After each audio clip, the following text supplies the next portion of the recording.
আপনারা আহমদ দিদাদের নাম শুনেছেন? জাকির নায়েকের গুরু আহমদ দিদাদ একটা বই লিখেছেন, the ultimate miracle of the holy Quran. ওই বইতে তিনি উল্লেখ করেছেন ইউনাইটেড স্টেটস অফ আমেরিকার কিছু বিজ্ঞানীরা সবচেয়ে পাওয়ারফুল যে কম্পিউটার ক্রে 1 সুপার কম্পিউটার, এটা দিয়ে আমেরিকার মিলিটারিতে যারা চান্স পায়, মানে সেনাবাহিনীতে, তারা ম্যাথমেটিক্যাল ক্যালকুলেশন গুলো করার জন্য এই কম্পিউটার ব্যবহার করে। আহমদ দিদাদ তার ultimate miracle of the Holi কোরআনে বলছেন যে কম্পিউটারের সব ইনফরমেশন গুলোকে কনসাইজ করে ওই ক্রে 1 সুপার কম্পিউটারের মাইক্রো চিপসের ভেতর ঢুকিয়ে কমান্ড করেছে, is it possible to create a book like Quran? ও কম্পিউটার, তুমি অ্যানালাইসিস করে বলো এই কোরআনের মতো আরেকটা বই কি পৃথিবীর মানুষের বানানো সম্ভব? আপনারা বলছেন জি না, কিন্তু কম্পিউটার বলেছে ইয়েস, সম্ভব। It's possible but you need to spend more than 63 octillion years. সম্ভব, কিন্তু পৃথিবীর সব মানুষদেরকে 63 অক্ট্রিলিয়ন বছর বেঁচে থাকা লাগবে আর চেষ্টা করা লাগবে। এটা শুনে বিজ্ঞানীরা তো মহা খুশি, হোক না অক্ট্রিলিয়ন আর ফক্ট্রিলিয়ন, পারাতো যাবে। কিন্তু নিউমেরিক্যাল সায়েন্স বলে যে octillion is very dangerous to reach there. Octillion হচ্ছে এমন একটা সংখ্যা যেটা পর্যন্ত পৌঁছা মানুষের পক্ষে অসম্ভব। সংখ্যাতাত্ত্বিক নিয়ম আমাদেরকে শেখায় যে সংখ্যা শুরু হয় একক দিয়ে, তারপরে দশক, তারপরে শতক, তারপরে সহস্র, তারপরে উজুত, তারপরে লক্ষ, তারপরে নিযুত, তারপরে কোটি, তারপরে মিলিয়ন, বিলিয়ন, ফিলিয়ন, জিলিয়ন, তারপরে হচ্ছে অক্ট্রিলিয়ন। সুবহানাল্লাহ কইতে বললেন না? এই 63 অক্ট্রিলিয়ন বছর আমাদের বাইসে থাকা লাগবে। আর 63 বছরই তো আমরা হায়াত পাই না, ঠিক কি না? 63 অক্ট্রিলিয়ন বছর যদি পৃথিবীর সবগুলো মানুষ হায়াত পায় আর যদি চেষ্টা করে, তাহলে পারহ্যাপস মেবি সম্ভবত কোরআনের মতো আরেকটা বই বানালেও বানানো যেতে পারে। সর্বশেষ কম্পিউটারের স্ক্রিনে অ্যানালাইসিস শেষে, বিশ্লেষণ শেষে যে কথাটা এসেছে সেটা হচ্ছে it's quite impossible to create a book like Quran. পৃথিবীর মানুষগুলোর 63 অক্ট্রিলিয়ন বছর বেঁচে থাকাও সম্ভব না, কোরআনের মতো আরেকটা বইও বানানো সম্ভব না। চিল্লায় বলেন ঠিক কিনা? ওই কোরআন আমাদের হাতে আজও আছে না নাই? The greatest resource of power, the book of books, পৃথিবীর সবচেয়ে সেরা বই। সুদ হচ্ছে পুঁজিবাদী অর্থনীতির হাতিয়ার। দমন নিপীড়নের মূল মাধ্যম হচ্ছে সুদ। এই সুদের কারণে যারা ধনী এরা শুধু ধনী হতে থাকে, আর যারা গরিব শুধু গরিবই হতে থাকে। ইসলাম চায় না যে রাস্তার এক পাশে পাঁচতলা আর এক পাশে থাকবে গাছতলা। চিল্লা এখন ঠিক কিনা? ইসলাম চায় কায়লা ইয়াকুনা দুলাতান বাইনাল আগনিয়াই মিনকুম, সম্পদ যাতে ধনীদের হাতে কুক্ষিগত হয়ে না থাকে, সম্পদের তারল্য যাতে সবার হাতে পৌঁছে যায়। এজন্য ইসলাম সুদকে করেছে হারাম আর ব্যবসাকে করেছে হালাল। চিল্লায় পড়েন আল্লাহু আকবার।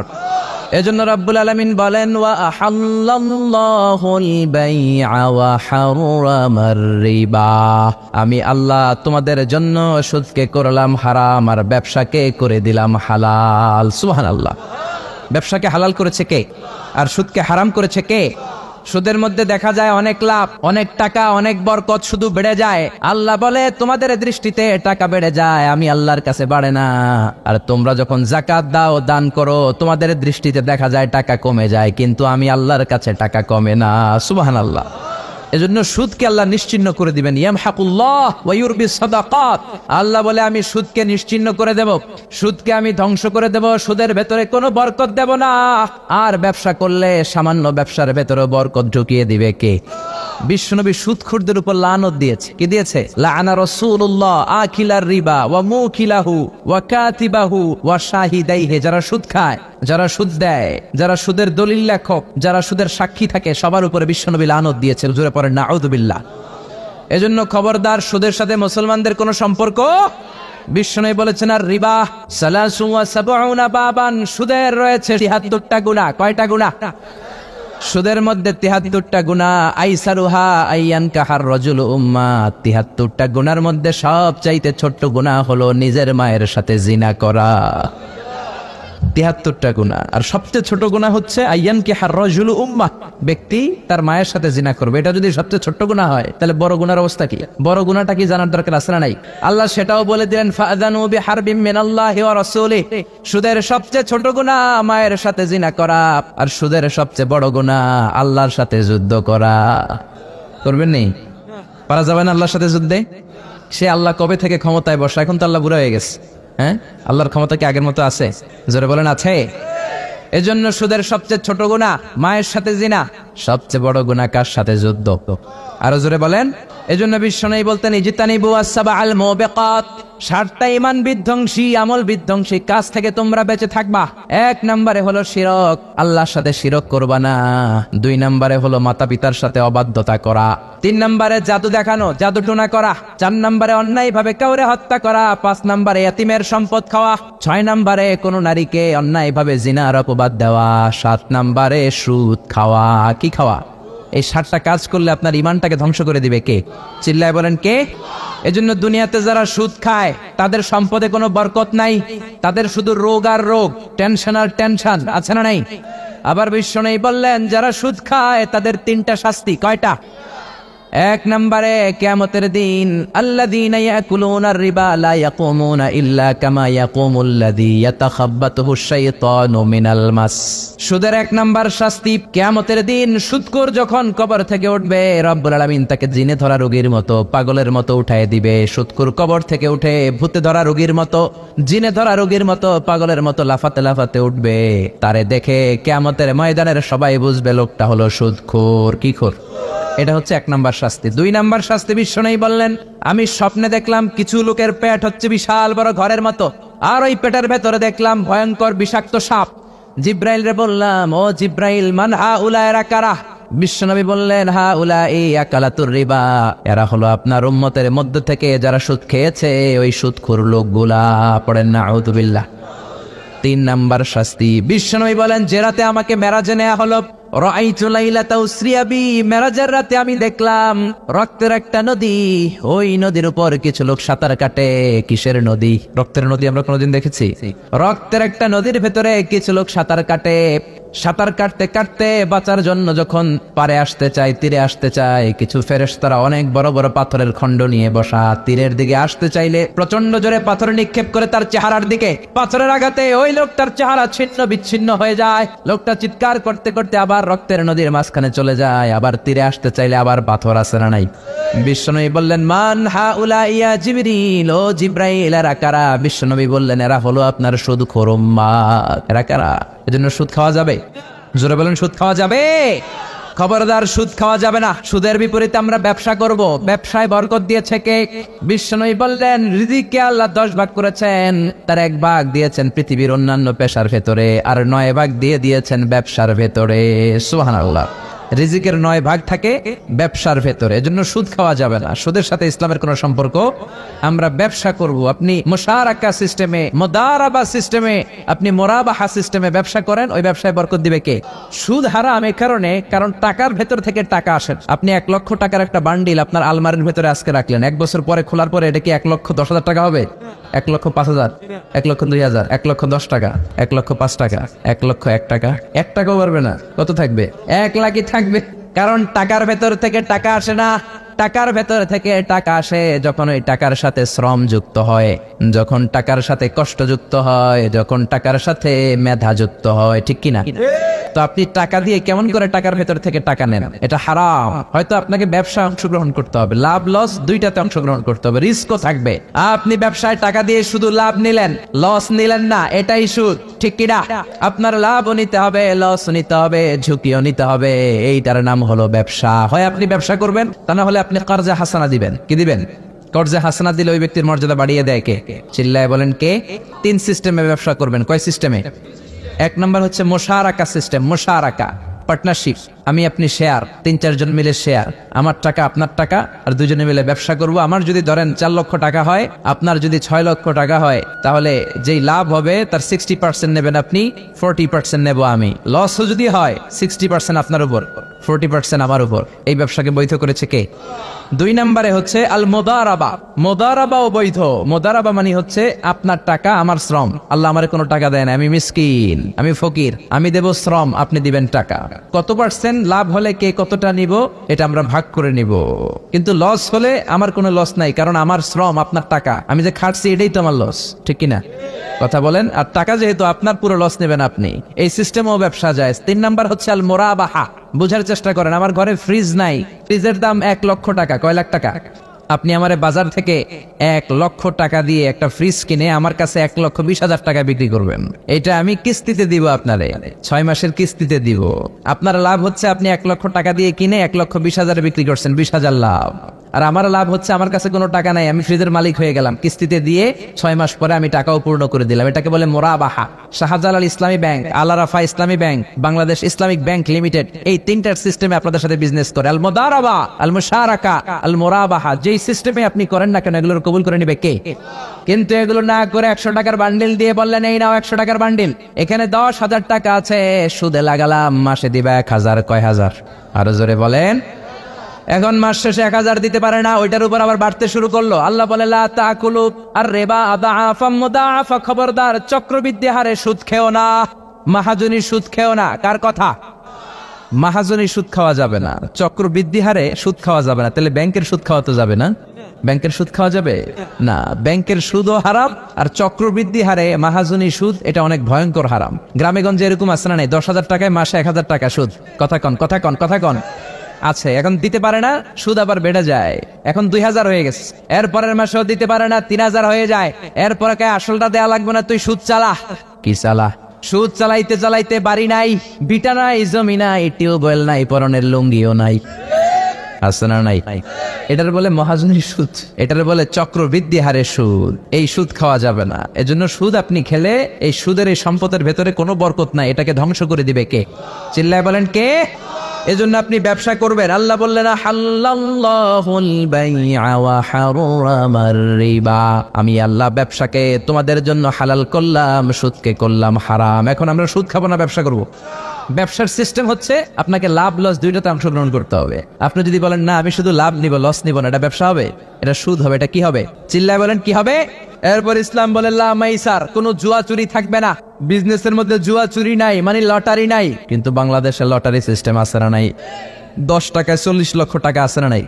এটা সরাসরি জুয়া চুরি, এটার সাথে ইসলামের কোনো সম্পর্ক। এর কারণ হচ্ছে আমরা 10 টাকা দিয়ে লটারি কিনি, পাই এরকম একটা কাগজ, এই লটারির একটা নাম্বার থাকে এখানে, ঠিক কিনা?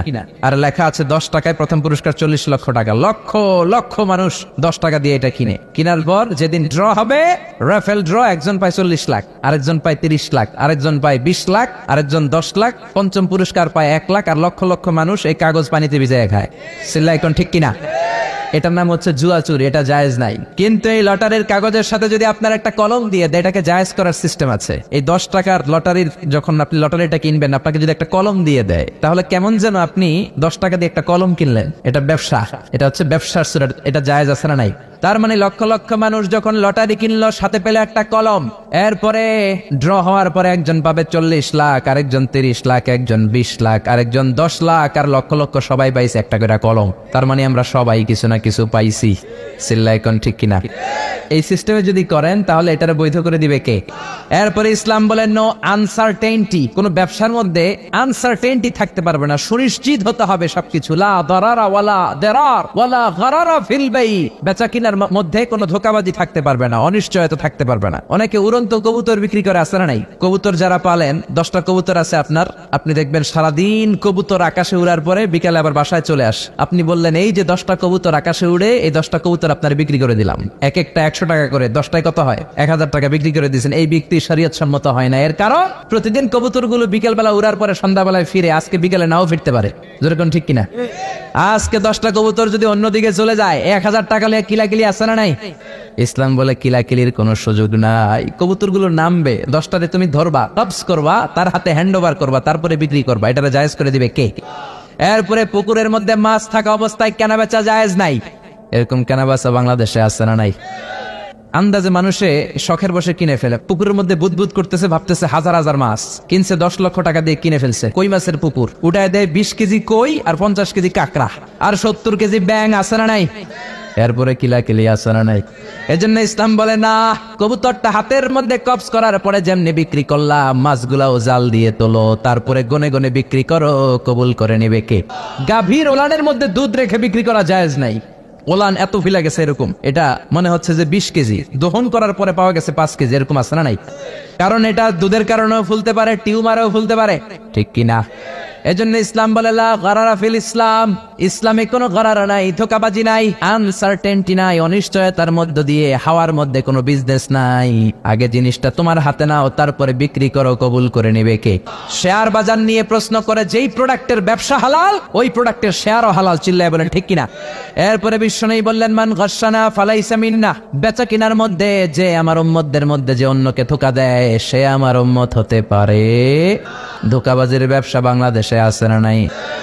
ফলের দোকানে গেলে দেখবেন চকচকে যেই সাইডটা ওই সাইডটা ক্রেতার দিকে রাখে, পচা জায়গাটা নিচের দিকে রাখে, এরকম ব্যবসায়ী আছে না নাই? বিশ্বনবী মদিনার বাজারে গমের দোকান পরিদর্শন করতে গেলেন, যে দেখলেন গমের স্তূপ, বিশ্বনবী গমের ভেতরে হাত ঢুকায় দিলেন। উপরে দেখা যায় শুকনা গম, ভিতরে দেখা যায় ভিজা গম। বিশ্বনবী বললেন মান গাশশানা ফালাইসা মিন্না, যে আমাদেরকে ধোঁকা দেয় সে আমাদের উম্মত নয়। The person who deceives us is not among us, যে আমাদেরকে ধোঁকা দেয় সে আমাদের উম্মত হতে পারে। এজন্য এই ধোঁকাবাজি করে কোনো ব্যবসা করা যাবে? আর সুদের সাথে আমাদের কোনো সম্পর্ক? সুদকে ধ্বংস করে দিবে কে? আর ব্যবসায় বরকত ঢুকিয়ে দিবে কে? বরকতে বিশ্বাস করেন তো?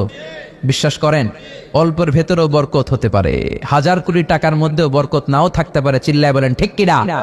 এজন্য আজ থেকে সুদের সাথে আমাদের কোনো সম্পর্ক নেই, আমরা ব্যবসা করব মুশারাকা সিস্টেমে, মুদারাবা সিস্টেমে, মুরাবাহা সিস্টেমে ব্যবসা করব। অল্প প্রফিট হলো এটার মধ্যে বরকত দিবে কে? আর সুদের ব্যবসা করবেন না তো? আমি আমার খুতবার শুরুতে সূরাতু বানী ইসরাইলের ছোট্ট একটা আয়াত তেলাওয়াত করেছি। আসুন এই আয়াতের আলোকে আপনাদের সাথে কিছু কথা শেয়ার করি, যদি আপনারা মনোযোগী হন। শুনবেন শুনবেন শুনবেন শুনবেন। রব্বুল আলামিন বলেন ওয়াকাদা রাব্বুকা আল্লা তা'বুদু ইল্লা ইয়্যাহু ওয়া বিল ওয়ালিদাইনি ইহসানা। আল্লাহ বললেন গোলাম আমার ফয়সালা দুইটা, এই দুইটা ফয়সালা হলো স্পেশাল ফয়সালা, অনড় ফয়সালা। এই ফয়সালার কোনো নড়চড় নাই, এই ফয়সালার কোনো পরিবর্তন নাই। প্রথম ফয়সালাটা হলো আল্লাহ তা'বুদু ইল্লা ইয়্যা, ইবাদত হবে একজনের, তিনি কে? আল্লাহ ছাড়া অন্য কারো ইবাদত করা যাবে? আবার আল্লাহ ডেকে বললেন গোলাম জিন জাতি মানব জাতি এই দুইটা জাতিকে আমি সৃষ্টি করেছি শুধু আমার ইবাদতের জন্য, ঠিক কিনা? ওমা খালাকতুল জিন্না ওয়াল ইনসা ইল্লা লিয়াবুদুন, আমি জিন জাতি আর মানব জাতিকে কোনো কাজের জন্য তৈরি করি নাই, কোনো উদ্দেশ্যে বানাই নাই, শুধুমাত্র কেবলমাত্র একমাত্র আমি আল্লাহর ইবাদতের জন্য বানিয়েছি। কার কথা? আল্লাহ ছাড়া কারো ইবাদত করা যায় না।